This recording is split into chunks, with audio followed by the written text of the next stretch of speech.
ఈ మాత్రం సౌందర్యానికే ఇంత దాసుడు అయిపోయావే, ఇంతకన్నా లోకోత్తరమైన సౌందర్యాన్ని చూస్తే ఇంకేమైపోతావో.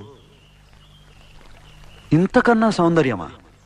ఉండదు కాక ఉండదు. అరే ఉందనుకో, ఏం చేస్తావు అంటున్నాను. అరే అనుకోవడానికి ఆస్కారమే లేదు అంటున్నా. అరే ఒకవేళ ఉంటే ఏం చేస్తావు అంటున్నాను. వీళ్ళ అందం కన్నా ఆనందప్రదమై, ఆద్యంత రహితమై, అనంతమై, నా హృదయమంతా నిండి నన్ను తనలో నింపుకునే సౌందర్యమై ఉంటే అరే ఉండదయ్యా స్వామి. అరే ఉంటే ఏం చేస్తావయ్యా?